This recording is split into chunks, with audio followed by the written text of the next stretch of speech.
Okay, so you know how they say it's impossible to find one thing that everyone agrees on? Well, I'm pretty sure that me, you, the rest of Heat Nation, probably the whole Heat front office, the guy who made this video.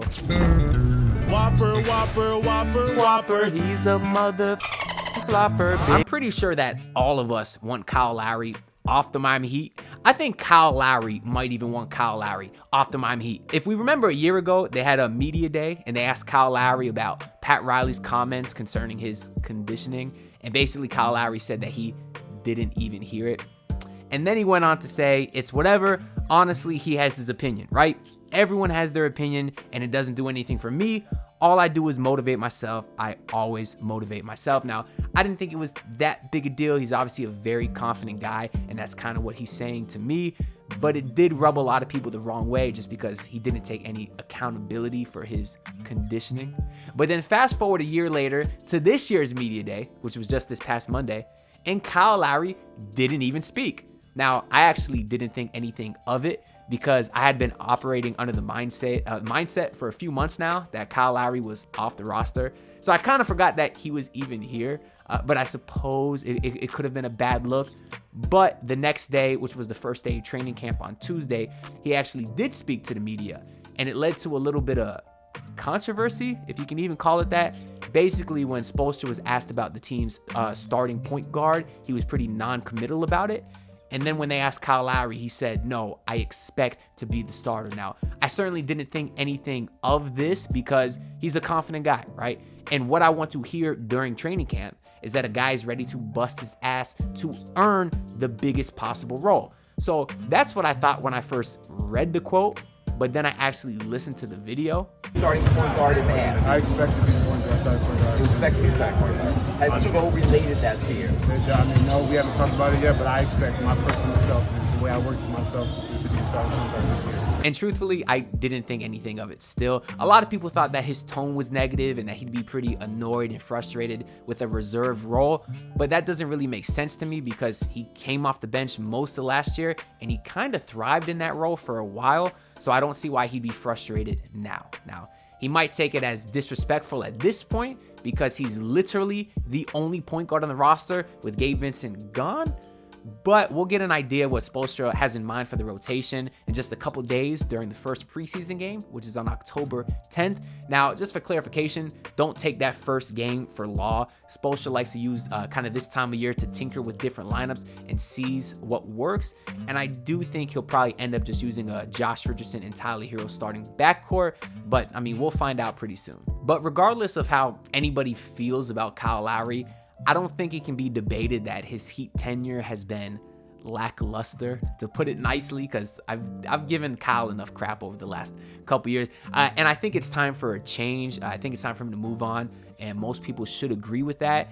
And the good news is that typically throughout recent NBA history, big expiring money can typically get you a nice return in the trade market. The best example is obviously what we saw just last year with the Los Angeles Lakers when they traded Russell Westbrook for Malik Beasley, D'Angelo Russell, and Jared Vanderbilt. So they obviously got some very nice depth. And all the Lakers had to do was attach a first-round pick to Westbrook to kind of incentivize the other team to take on that money. Now, someone else that I'm assuming once Lowry gone is actually Greg Sylvander from the 5 Reasons Sports Network.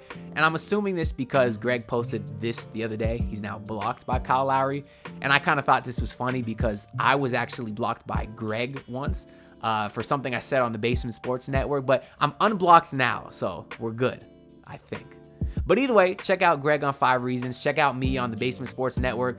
Both networks have year-long Miami sports coverage, and there's enough room in the market for everyone. So check out both networks and subscribe to what you enjoy. But moving along, Greg actually had a couple interesting tweets yesterday that I kind of want to get to here. His first one was revolving around the idea of a Lowry plus Duncan Robinson swap to the 76ers for James Harden and PJ Tucker, something that I absolutely love for a couple reasons. You get rid of Kyle Lowry and you get rid of Duncan Robinson. That's pretty much it. Now, anytime I talk trash about Duncan Robinson, Hold on. Stop the video. If I miss this shot, I'm asked. If I make it, you subscribe. Let's get it. Cash money, baby. Let's get it. A lot of comments saying, oh, but he did good in the finals and this and that. to me, that's not enough sample size. I mean, he was legitimately DNP coach's decision last year. That's too much money for that risk. And when he's not hitting shots, he's a complete liability out there. And he has a lot of years left for a lot of money. So point is, I think getting rid of Duncan Robinson's contract would be a good thing. Now, obviously, I'm not the biggest James Harden fan, but I did say the other day, I just would like to make the regular season interesting at this point. James Harden makes it interesting. And obviously, if there was any team that could possibly save his career, it's the Miami Heat. Not to mention, we all love PJ Tucker. He's obviously a few years older than when we last saw him, but I do think he was solid last year. I do think he would have a defined role on this team. And obviously, the idea of James Harden fits perfect here because he's a great point guard. This team doesn't have a point guard. And he'd really improve Bam Adebayo's game. So this is something that I would like, but I really just wasted 2 minutes talking about it because the Miami Heat would never trade for James Harden. So the most interesting part that I want to get to is actually the tweet that Greg responded to this, in which he said other salary matches. So he kind of has a list here, which is Monte Morris and Bojan Bogdanovic, Colin Sexton, Kelly Olynyk, Doug McDermott, Devontae Graham, Spencer Dinwiddie, Royce O'Neal, DeMar DeRozan, or Gordon Hayward. So I kind of went through each of these options, which are all pretty nice on the surface. Truthfully, the only one that I would not do is Doug McDermott and Devontae Graham, just because Devontae Graham has an extra year, and I don't think this pair is good enough to help this roster right now. They're two okay players. I just don't love them as much as the other guys. But I want to go through each of the other options now. So the first one is Monte Morris and Bojan Bogdanovic. Now, Morris has an expiring $10 million, and Bojan has $20 million this season and next season. So you're obviously taking on a little bit of extra money from Kyle Lowry. Because, by the way, this is just Kyle Lowry being sent out, not Duncan Robinson.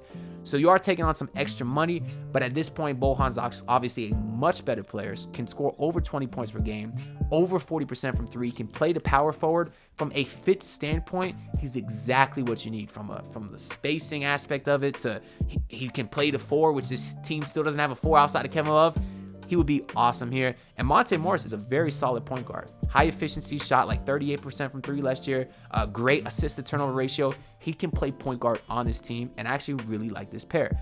The next one is Colin Sexton and Olynyk. Sexton has $18 million for the next 3 years, so you're taking on a lot more money. People look at Sexton as a terrible contract at this point, mostly because he can't stay healthy, I think, because I personally love him as a player. I mean, I liked him ever since he was back in high school, and he has the famous meme of him like staring at the guy at the free throw line when the guy was staring him back. And then you go when he was at Alabama, and Alabama almost beat another team 5-on-4, or I guess 4-on-5. He was on the team that had 4 because they had some injuries, some guys fell out, and he was so awesome that game with 4 players. I got a lot of respect from him.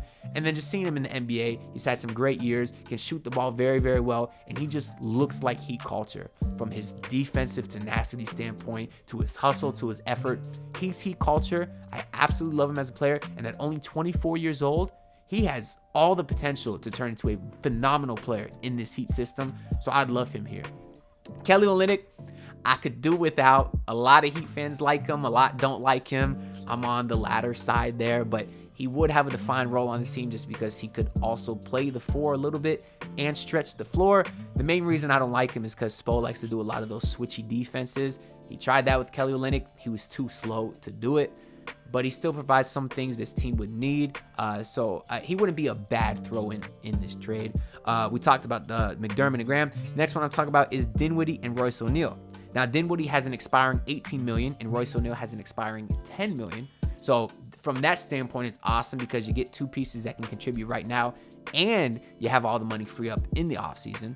Obviously, Dinwiddie could kind of play the 1-2, and he could score, something that this team needs. And Royce O'Neal is another guy that could play the 3-4, which is something that the Heat also needs. And Royce O'Neal is also a very switchy defender. They would both fit great in the system. DeMar DeRozan interests me just because he could score. Again, something else this team really needs. You're going to have spacing issues, of course, because he doesn't shoot the 3. And if he was to play alongside Jimmy and Bam, it'd be an awkward fit spacing-wise. But the man is a straight-up bucket, and I'd imagine that him and Jimmy on the same court would give teams nightmares come the fourth quarter. If you also got Tyler Hero out there who can shoot. So I could see it working. I think he's such a great bucket. It could work because especially when you have Eric Spoelstra, the most important thing I think is getting the talent and letting him work with it. DeMar DeRozan is certainly a ton of talent. Gordon Hayward, obviously, I actually wanted him 8 years ago when we had no one else on the roster. That time has passed. He's a solid player, but at an expiring $31 million, it's not even that I don't want to pay it because it expired. I just don't think the Heat need him. So if I had to rank all of these options in which I would prefer, the one that I would want the most is Colin Sexton and Kelly Olynyk, two guys that would have a defined role right away. And you'd be saving some money because Olynyk does expire. And then you'd obviously have Sexton for 2 more years. So you'd be saving some money from Lowry. But I think Sexton is both a win-now piece and a piece that you could develop for the future. I love him a lot. The second option I'd pick is Dinwiddie and Royce O'Neal, just because I think they're the second best pair of players. Plus, they have the expiring money. And then you got Monte Morris and Bojan Bogdanovic, just because probably out of all the players on this list, Bojan Bogdanovic fits the best. Now, he does get paid a lot of money next year too at $20 million, but he fits the best at all these guys here. So those are my top 3 options that I would pick. But the DeMar one does interest me. Now, the Heat would never do that because I guess the Bulls need a point guard, but why would they want Kyle Lowry? That just don't make sense, but he does interest me a little bit. But all of that being said, those are just some ideas of what we could see for Kyle Lowry, because at the end of the day, I think he's gone. Y'all seen the thumbnail of this video. He gone, whether it's within the next week or 2 or before the trade deadline, which is when it's more likely, I will say that. He will be gone. It's very clearly time for a change. But I guess you can say that depends on how the team is doing and how Kyle Lowry's doing. If this team is in the 4-5 spot, maybe they don't make a move. Or if they're like last year where they're fighting to get to 500, you would think the front office would try to make some sort of move this trade deadline. Although they didn't do nothing last trade deadline. So who knows at this point. But let me know what y'all think down below. Look at the list that Greg put. Let me know which one of those y'all like the best, which ones you love, which ones you hate. And leave a like if you enjoyed. And subscribe for more Miami Heat content. I'll be coming to y'all all preseason, all season, all postseason. And that's all I gotta say. I'll see y'all later. Look, pull up in your city, tryna get that dead face. Do it on my own, I don't need no dead weight. Had to kill him off, yeah, I need a head space. You know this homegrown bitch don't offend me.